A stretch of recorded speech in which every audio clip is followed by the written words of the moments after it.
Hi guys, today is Friday the 15th and I'm working today. I just wanted to give an update on Maxwell. I had talked about Maxwell a while back. I will put a link to the first time it happened in the description to the video I did about that. And it did happen again about just under a month ago, but this time we caught it, or we sort of caught it. I mean, it's indescribable. He was in the bird room, which is the sunroom in the summertime. They're in the house now, but he was in the bird room, and we heard this horrible screeching, and I could tell obviously it was Max. I mean, I know my baby's voices. And we ran out there instantly, and I had fed him about 10 minutes before, so I'd just come in the house from the sunroom, and he was fine. Everybody was fine, and everybody was chomping and eating, and then we heard this horrible screeching, and I went out there. He had 28 feathers on the bottom of his cage from one wing. In that short amount of time, whatever happened, he had dropped 28 feathers from his other wing, the opposite wing of what had happened the first time. So now he had no ability to fly. Well, he had no ability to fly after the first time, but his feathers had been starting to come back on the first wing, and this time now he was stuck again. I checked each and every single feather in every area of his cage. There was no way any of them got caught on anything. None of them had any damage. None of them had any sign of having been caught on something. Each little hair on the feather was perfect on every single of those 28 feathers. It's like they just dropped out suddenly. And obviously it was painful for him because he was screaming. There had been no feathers on the bottom of his cage 10 minutes earlier, so they all came out pretty much at once. And no, like I say, no indication they were caught anywhere. No feathers stuck on his cage. He's had the same cage since 2006. So for something like that to happen, you know, for them to get stuck somewhere. His toys, nothing new with his toys. The standard toys I make him. I didn't make anything different or unusual for him. I'm not very creative when it comes to making my birds' toys, unfortunately, but you know, they get different colors and different textures and whatever, but everything was this, you know, nothing to explain it. Absolutely nothing to explain it. I tried getting him out of his cage twice, and each time he repeated the same behavior that I described in the original video, which is beyond heartbreaking. So I did not get him out much. He also flew off my hand and then went into that horrible screaming behavior on the floor and flapping, and he had done that twice. Both times I took him out of his cage, and after that he wouldn't even step up onto my hand anymore. He didn't bite or anything. He's a sweet, gentle bird, but he would back away from me, which he's never done. He would still come up to the front of his cage for scritches through the cage bars and kisses and whatever, but he just would not step up onto my hand, which was really unusual. So now for an update. Yesterday, now that the birds are back in the house, yesterday I decided to get him out and see how he did. It looked like, I've been obviously looking at his wings every day, it looked like he possibly had enough feathers to fly.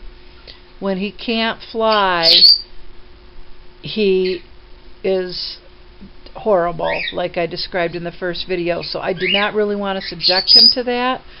But my thought was, now that he's in the house, I would get him out, and if he did have that happen to him, rather than rescuing him and picking him up and you know, putting him back in his cage to settle down again, I was going to let him go and see if maybe he could work it out, somehow work out how to behave without being able to fly. This is a bird who's been able to fly his entire life, and I believe he's around 12 years old. And he is an excellent flyer. I mean, he is an acrobatic, wonderful, fast, beautiful flyer. So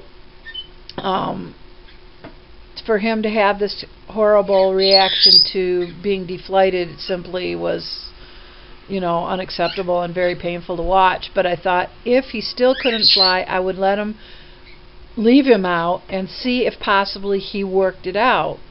I mean, people cut off their birds' wing feathers all the time, and the birds have no choice but to adapt.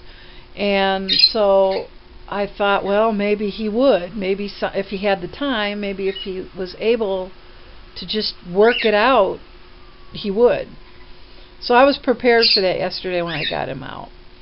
And I got him out and I cuddled with him a little while and played with him and whatever. And then about, you know, he'd been out a few minutes and he started flapping his wings. I thought, here we go.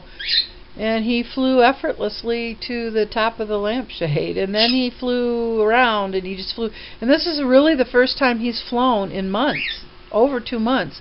So, but he was just as good as he ever was. I mean, it's such an innate behavior. I mean, you know, so he was just as good as he ever was. I was nearly in tears. I was so excited for him because now he can be out all the time again, you know. And so I hope this never happens again. I don't know what those 2 instances were. I don't know what caused them. I know nothing. I haven't been able to find anything similar on the internet. And so I just, anyway, I wanted to update you that he's doing fine. He's doing really well. He's talking all the time. You know, he's acting like his normal self. And best of all, he's flying around. That horrible behavior has, you know, that he has when he can't fly is gone. And his feathers are grown back in, and he is my Maxwell again. He's cuddly and funny and silly and everything else, playful, and just like he was before. So I just wanted an update. I didn't think it was going to be this long, but if you're still with me, sorry it took so long to get that out, but I wanted to, you know, give a pretty complete update. So, all right, well, thanks for watching, and I'm glad I had good news to report, and I've been wanting to let you know since yesterday, but this is really the first time I've had to sit down and do it when the house has been pretty quiet. So other than all these little birdies over here next to me, they are now in the house and they're happy. I will show you, hopefully I will show you, because I don't have a screen to see what I am showing, so I will try and show you where they are. They're right next to me. I have them actually right for the whole winter.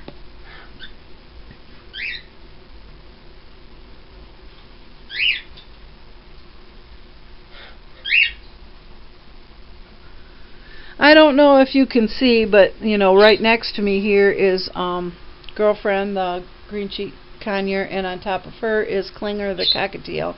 On the other side is a big flight cage that has Punk and the peach-faced lovebird in it. I don't know if you can tell, but he's next to them. They have to be next to each other, or there's all kinds of screaming going on.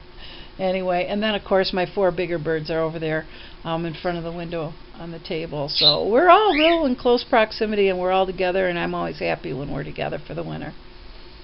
Okay, so that's Maxwell's update, and I will talk to you later. Thanks for watching. Bye.